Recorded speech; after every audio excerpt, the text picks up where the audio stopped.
Traduction à l'heure de l'intelligence artificielle, tel est le thème choisi par l'Agence nationale des traditions et l'interprétariat pour célébrer la journée mondiale de la traduction. Cette rencontre vise à mettre en lumière les enjeux que pose l'IA pour la traduction classique. La rentrée scolaire 2025-2026 débute officiellement ce 1er octobre sur toute l'étendue du territoire national. En N'Djamena, les élèves se disent heureux de retrouver leurs camarades et de reprendre le chemin de l'école. Bienvenue à tous.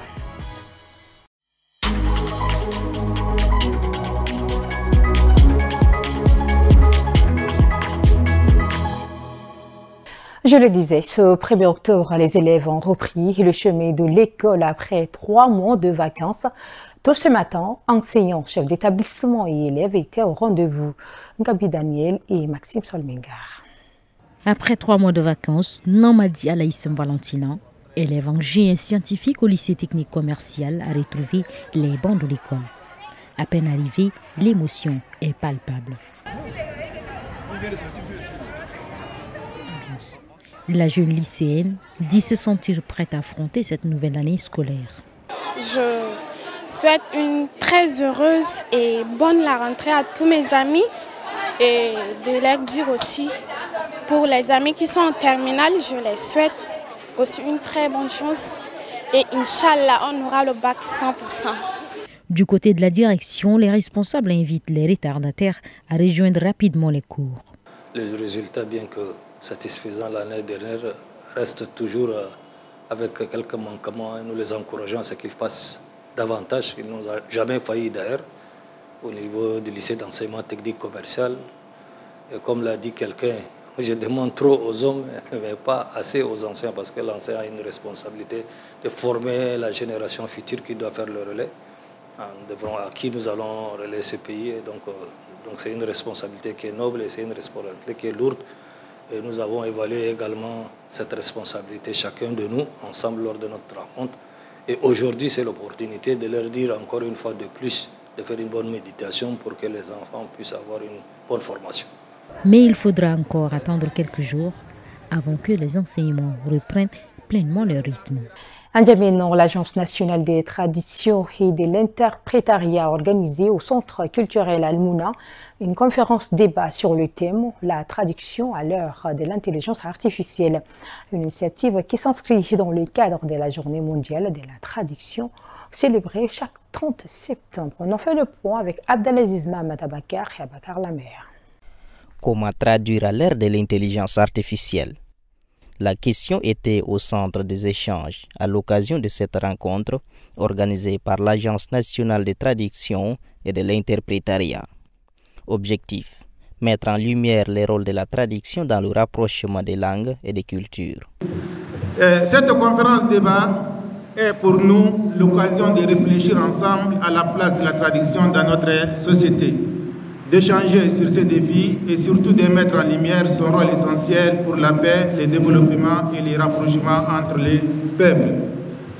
En ce jour particulier, rendons hommage à tous ces traducteurs et traductrices, visibles ou invisibles, qui portent la voix des uns vers les autres et qui, par leur travail, rappellent au monde que la diversité des langues n'est pas un obstacle, mais une richesse partagée. La Journée mondiale de la traduction rend hommage à Saint Jérôme, traducteur de la Bible, reconnu comme le saint patron des traducteurs. Autre chose à présent, le syndicat des enseignants du Tchad avait lancé un préavis de grève du 8 au 30 septembre pour exiger la révision du décret portant le statut des enseignants. À l'expiration de ce préavis, le syndicat a finalement choisi de suspendre le mouvement et de poursuivre les négociations avec le gouvernement. L'annonce a été faite ce mardi par son secrétaire général. Le compte-rendu de Dikarodom Armel Solmengar Maxime. Pas de grève à la rentrée. Après plusieurs préavis, le syndicat des enseignants du Tchad change de stratégie. Le bureau exécutif privilégie désormais la voie du dialogue.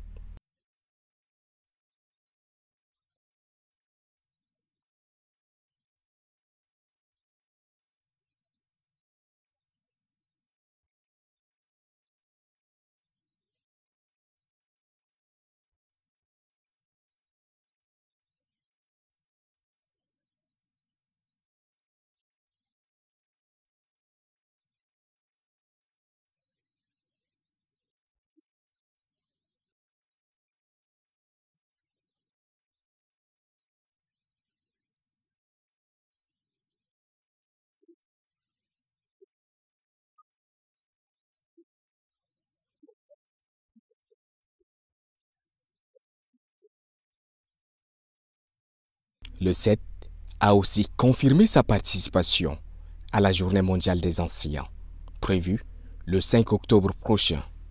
La rentrée séculaire, elle, est prévue le 1er octobre. Le groupe média Tchad Info et la Fédération tchadienne de football association ont officialisé la signature d'un partenariat stratégique et ce mardi, la cérémonie s'est tenue dans les locaux de Tchad Info en présence des responsables des institutions. Fokolbo Absolon et Abakar Lamer étaient présents. Cet accord marque une nouvelle étape dans la promotion du football tchadien. Objectif: offrir une couverture médiatique plus soutenue et professionnelle, valoriser les talents locaux, diffuser en temps réel les compétitions et renforcer le lien entre supporters et leurs sports favoris via les plateformes numériques de Tchad Info. Nous, au niveau du groupe média Tchad Info, nous avons aussi à cœur de voir le Tchad briller sur tous les plans, dont sur le plan sportif. Et donc c'est avec une fierté et une grande joie que nous avons accueilli ce partenariat et que nous avons concrétisé aujourd'hui. Un rapprochement que la fédération considère comme essentiel pour donner plus de visibilité au ballon rond tchadien. Le football aujourd'hui, sans médias, sans visibilité, on ne peut même pas parler du football. C'est parce qu'il y a cette visibilité que celui qui est au bout du monde peut suivre les matchs qui se jouent ici à N'Djamena. Il peut rester en Chine, en Inde, suivre ces matchs-là. C'est grâce aussi aux médias. Et il faut dire merci surtout au Tchad Info qui a accepté de nous accompagner pour permettre à ce que la Fédération tchadienne de football association puisse redorer les blasons de notre football. La cérémonie s'est achevée par une visite symbolique des locaux de Tchad Info, scellant ainsi le début de ce partenariat stratégique au service du sport roi. À l'international, ce 1er octobre, les manifestations se poursuivent à Madagascar. La génération Z en appelle à la génération X à rejoindre le collectif. L'annonce du plan de paix de Donald Trump pour Gaza laisse l'ONU dans l'incertitude. Et à Copenhague, le renforcement de la défense européenne au centre du sommet des dirigeants de l'Union européenne. Alors qu'Antananarivo, la mobilisation a gagné en intensité au 4e jour de manifestation, mardi 30 septembre, les jeunes du collectif Gen Z à l'origine des rassemblements multiplient les appels à la solidarité en direction de leurs aînés de la génération X, celle des Malgaches nés dans les années 1960. Peu visibles dans les cortèges, nombreux d'entre eux affirment pourtant voir d'un bon œil les événements actuels. Dans la soirée du mardi 30 septembre, le collectif Gen Z Madagascar a relayé un appel à toutes les forces vives du pays pour mener une concertation sous 24 heures dans l'intérêt général de tous les citoyens, quel que soit leur âge ou leur fonction, précise le communiqué.